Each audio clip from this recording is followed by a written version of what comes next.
no son todos los mismos niveles de responsabilidad. El ciudadano común, el ciudadano de a pie, en general sufre los malos gobiernos. Los políticos son los que aplican desde los gobiernos las medidas que nos hacen sufrir. Pero también es cierto que hay una responsabilidad de la sociedad por muchos lugares. Yo diría que la principal responsabilidad es la de no exigir lo suficiente. Olvidar que el pueblo es el soberano, que el pueblo es el que manda y que los representantes deben estar efectivamente al servicio de los ciudadanos con un nivel de inteligencia y de perspectiva y de estrategia que en la medida de lo posible debiera superar el conocimiento medio de la ciudadanía y liderar los cambios y liderar las transformaciones, pero sin olvidar que están al servicio de la sociedad.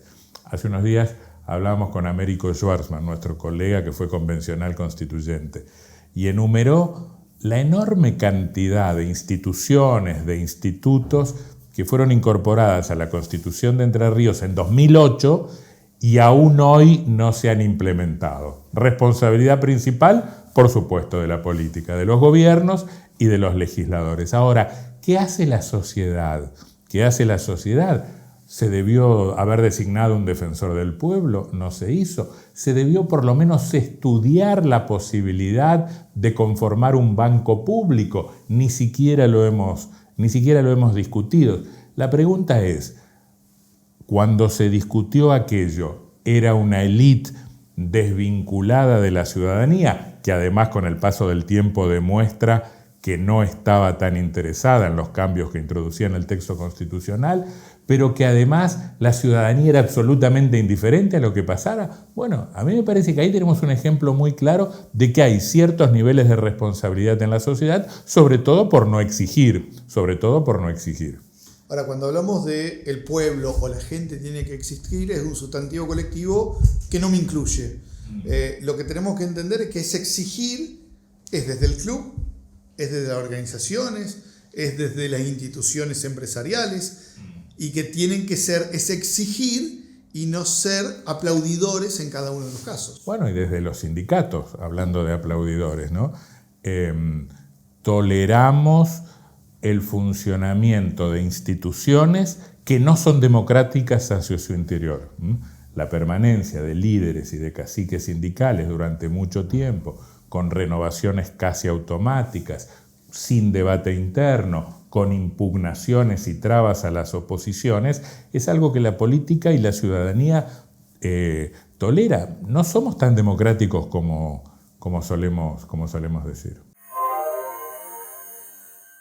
Y da una sensación que le tenemos miedo al poder, porque cada vez que asume una autoridad, algún ciudadano que va a ocupar el cargo de gobernador o de ministro, enseguida empezamos con el señor ministro y a decir y hacer todo lo que se quiere. O por el otro lado también hacemos todo lo contrario, ridiculizándolo. Hay un poquito de eso, pero nos vamos de un extremo al otro, desde el temor reverencial al poder a la irreverencia absoluta que expresa el voto de Milei. Expresa un cansancio, expresa un hartazgo, expresa hasta un desprecio de la ciudadanía por el dirigente político. Vamos desde el temor reverencial y la sumisión y la obediencia a la irreverencia poco constructiva desde mi punto de vista. Milei es un emergente de esta sociedad. Ahora también es una comodidad de la sociedad de decir, este es el emergente, estoy en contra de todo y por eso voto esto, pero también me sigo despreocupando. Absolutamente. Yo creo que Milei expresa la reacción popular, expresa muy claramente la protesta contra el sistema, pero que se agota ahí. Y eso a mí me parece peligroso, porque me parece que sus propuestas son o inviables o impracticables, y más en línea con lo que vos decís, la ciudadanía se desentiende de otro lado, de lo que viene después. Encuentra en Milei la herramienta para protestar, desentendiéndose de lo que viene después, ¿no? Y en esta cantidad de actores que están faltando en la ciudadanía hoy, en la provincia de Entre Ríos, también hay que hacer un paréntesis y un tratamiento especial sobre el periodismo. ¿Hay periodismo en Entre Ríos? Me cuesta un poco eso porque creo que estamos en el plano de los disvalores y la corrupción institucionalizada. No me pidas detalles, pero a mí vinieron 2 candidatos de diferentes fuerzas políticas a ofrecerme un dinero. Yo pregunto en concepto de que si es una pauta publicitaria para que vaya en la tanda, yo lo acepto, yo vendo publicidad. Ahora, no puedo vender entrevistas, no puedo vender comentarios, no puedo vender editoriales. Y si no te dicen esta es la pauta, lo que te están haciendo es te están comprando con un nivel de desparpajo que da la pauta de que hay un sistema de valores que está funcionando normalmente sin demasiados obstáculos. Después hay mucho periodismo crítico, hay mucho periodismo dependiente del Estado. No es tu caso, pero buena parte de las producciones periodísticas dependemos en buena medida de la pauta estatal, de la pauta del gobierno. El gobierno y las municipalidades son el principal cliente de las producciones periodísticas. Eso no quiere decir que uno cuando venda una pauta venda el espacio, pero hay una situación de dependencia que por lo menos hay que considerar. Si de un día para otro se cortara toda la pauta oficial, muchas empresas caerían, muchos programas caerían, muchas producciones tendrían problemas. ¿Esto afecta a los contenidos? Sí, en mayor o menor medida afecta a los contenidos. Es que es un fenómeno muy difícil de entender. A ver, ganó la elección primaria, estamos hablando en momentos en que estamos en otra instancia, ¿no? Pero gana la elección primaria alguien que no tiene partido, alguien que no tiene grandes alianzas sociales, alguien que no tiene comités u unidades básicas abiertas en el último rincón de la ciudad. Es un fenómeno instalado, gana alguien por la influencia de las redes sociales, por la influencia de los medios y por lo que él supo expresar.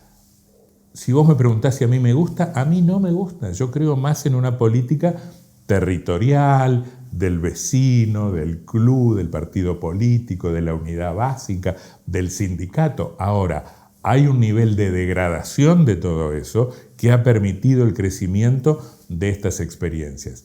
La política tradicional no está acomodada a estos cambios, sobre todo culturales y tecnológicos y comunicacionales. Yo no tengo la receta respecto de qué debería hacer la política tradicional para entender el fenómeno. Creo que es muy difícil. Entender el proceso sin perder el contacto humano. Por ejemplo, hay una figura muy desgastada en la política que es la del puntero. Y está bien que esté desgastada en tanto signifique el intercambio de votos o militancia por favores. Pero hay un contacto directo entre el político de esa jerarquía menor y el ciudadano y el vecino que para mí es irreemplazable. Y eso se ha perdido en buena proporción. Esto tiene que ver con una degradación de esta usanza de la forma, o tiene que ver también con un cambio de época, donde yo considero que Argentina todavía está viviendo en el siglo pasado, pero los jóvenes menos de 30 años tienen conceptos totalmente distintos del trabajo, de la forma de vivir, de las cosas que quieren en sí misma, y están más cerca de un cambio de status quo que de remodelar este puntero del barrio que trabaje realmente como debería trabajar. Yo no sé, lo que está claro es que el fenómeno Milei tiene muchos fenómenos en el mundo parecidos, no idénticos, pero populistas, tipos que no están mediados por las instituciones, ni por el Parlamento, ni por las instituciones de la sociedad civil ha habido muchos, desde Trump, Boris Johnson en Gran Bretaña, Bolsonaro, digamos. Estamos metidos en fenómenos que nos exceden. Nosotros tenemos una cabeza muy aldeana también. Somos o muy argentinos, pensamos que el mundo se termina en La Quiaca o en Ushuaia, y somos muy entrerrianos o muy paranaenses y perdemos una perspectiva global que nos impide entender por qué, no solo en la Argentina, sino en muchos países del mundo, la democracia está en crisis. Y la democracia está en crisis porque no da respuestas a las necesidades sociales. Hay mucha desigualdad, hay mucha concentración del dinero y hay mucha pobreza. No pasa solo acá. Nosotros somos desmesurados por naturaleza y la magnitud de nuestras crisis es infinita en comparación con otros países. Pero estamos metidos en ese fenómeno para el que yo no me animo a entregar respuestas tampoco, ¿no? ¿Cuál es la alternativa al populismo? O sea, esa relación entre el líder y el pueblo que no acepta mediaciones. Las instituciones, el Parlamento. Ahora, ¿qué piensa la ciudadanía de las instituciones? ¿Qué piensa la ciudadanía del Parlamento? Hay un problema ahí, y una cosa explica la otra, ¿no? Hay mucha política. A ver, estos fenómenos son porque hay mucha política degradada, hay mucha militancia rentada, hay mucho intercambio de espacios de poder por favores, hay una política que ha perdido el espacio deliberativo. ¿Cuántas de las cosas que necesita Entre Ríos son discutidas en espacios abiertos? ¿Cuántas de las cosas que necesita Paraná son discutidas en espacios abiertos? Esta ciudad, el presupuesto participativo define una porción muy pequeña del presupuesto municipal, pero esta ciudad pudo tener planes estratégicos, donde bien o mal iban las vecinales, iban los colegios profesionales, iba la ciudadanía a discutir y decían, bueno, vamos para allá. Se puede acertar, se puede errar, pudieron haber sido más fructíferas o menos fructíferas, pero había un espacio de deliberación. Yo tengo la sensación de que lo que nos espera en la municipalidad, en el gobierno provincial y en el gobierno nacional, mientras no cambien algunas cosas, es lo que decida una élite dirigencial a quien le damos el poder. Hay una definición muy interesante de la democracia, de este tipo de democracia, que es: no resolvemos los ciudadanos cómo deben resolverse los problemas. Resolvemos tan solo quiénes deben resolverlo. Y ellos lo resuelven según su mejor saber y entender, y nuestra opinión importa bastante poco en ese nivel. Y por eso el rol de las instituciones intermedias es determinante para empezar a señalar, a marcar y a controlar qué es lo que hacen las autoridades. Hay otro peligro también ahí, que es el peso corporativo, es decir, un colegio profesional que impone su mirada por sobre la mirada democrática de la ciudadanía. Pero mientras no existe ese espacio de deliberación, los lobbies y los grupos de presión van a tener mucho poder. Pero siempre será mejor la participación de las organizaciones de la sociedad civil que la no participación, que los gobiernos haciendo y deshaciendo sin control alguno. Yo creo que uno de los problemas que tenemos es el desequilibrio de poderes y la falta de control. El problema institucional en Entre Ríos es serio, no le estamos prestando atención. Pero hay un problema serio, estamos todos escandalizados por Chocolate Rigau en la provincia de Buenos Aires. Bueno, en la provincia de Entre Ríos pasó algo que por ahora es más grosso que lo de Rigau. Si se destapa todo lo de Rigau, probablemente lo de Entre Ríos quede chiquito. Pero acá se despilfarraron millones y millones de dólares por la falta de control sobre la administración de recursos de la legislatura. El problema institucional en Entre Ríos es serio. Y no significa que eso haya terminado, sino que estamos con la certeza absoluta de que esto sigue. Exactamente, porque la posibilidad de reforma de esos mecanismos que permiten el robo fue desperdiciada. También porque nosotros como sociedad no exigimos. Ahora, el escándalo de los contratos truchos en Entre Ríos estalla en 2018. Ha pasado toda una administración de gobierno, 2019 a 2023, y los cambios en términos administrativos han sido mínimos, han sido nulos. ¿Qué garantías tenemos de que no esté pasando? Y como dijimos al principio, independientemente del resultado que tengamos este fin de semana en las urnas y si hay o no hay un balotaje final, lo que venga a partir del 11 de diciembre no va a ser fácil, va a ser bastante traumático y todos vamos a tener que renunciar a una cantidad de cosas para pensar en un futuro de mediano y largo plazo en la República Argentina que pueda llegar a ser mejor de lo que hemos venido teniendo en los últimos 20 años. Yo la verdad no soy optimista, pero me parece que una posibilidad de una mirada optimista sería participar. Ahora, ¿quién soy yo para convocar a la participación? ¿Qué caso me haría la ciudadanía si yo le recomiendo participar? ¿Y qué ganas tiene frente a las sucesivas frustraciones la ciudadanía de participar? Ahora, yo no veo otra alternativa. O nos metemos en los partidos políticos, estructuras en un cierto punto desvencijadas y desacreditadas y que hasta han perdido algunas cosas buenas que tenían en algún momento, o les exigimos. La instancia del voto, muchas veces cansadora o agobiante, es una de las pocas en las que la ciudadanía presta atención. ¿Viste lo que dicen? Es atendida, quiero decir. ¿Viste cuando los gobiernos dicen, si no tuviéramos elecciones cada 2 años, podríamos hacer reformas estructurales sin sufrir los desgastes que supone el castigo de la ciudadanía? Yo quisiera que hubiera elecciones cada 6 meses, porque aparecen los planes entre comillas, que benefician a la ciudadanía, por lo menos en el corto plazo, porque hay algunas medidas oportunistas y electoralistas que en el largo plazo o en el mediano plazo son complicadas, pero te rebajan el IVA, te devuelven esto, te modifican ganancias, da la sensación de que la democracia gobierna para las mayorías. Bueno, que haya elecciones más seguidas.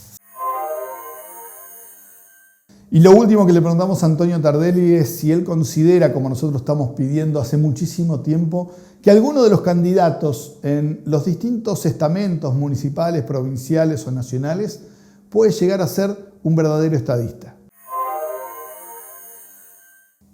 No, hay un serio problema de deterioro de la calidad de los dirigentes políticos. Muy serio problema. Hay un muy serio problema ahí. Y no veo que estemos pariendo otro tipo de dirigente que nos satisfaga más, porque como la sociedad se despolitiza, hay menos posibilidades de que surjan jóvenes y tipos con un nivel extraordinario. Nosotros como sociedad estamos en una pendiente, no quiero tirar tanta mala onda, pero estamos en un proceso de decadencia muy marcado, que se ve en la educación, que se ve en la educación universitaria, que se ve en la escuela secundaria. Tenemos una educación, nuestros chicos tienen una educación peor a la nuestra y yo creo que la nuestra fue peor a que la de nuestros padres. Entonces, en ese proceso de degradación general no hay tantos elementos para ser optimistas. Esperemos que este país nos sorprenda y que aparezcan tipos, yo no creo en los mesías, en los salvadores, en los tipos aislados, creo que todo es parte de procesos, pero me encantaría que aparecieran tipos. Mirá, ni siquiera hay que irse al siglo XIX. Yo creo que Alfonsín y Cafiero, por nombrarte uno de cada palo, eran tipos de una jerarquía política muy superior a la actual, a los dirigentes de hoy. Y estamos hablando de tan solo hace 40 años. Acá en Entre Ríos creo que Uranga fue el último. Uranga, con sus cosas Montiel, con muchas cosas buenas y muchas cosas malas, pero con el propio Busti, que era un tipo para mí de una jerarquía relativamente inferior respecto de Montiel. Era un tipo que tenía una vitalidad política enorme. Yo creo que eso hoy no lo estamos teniendo.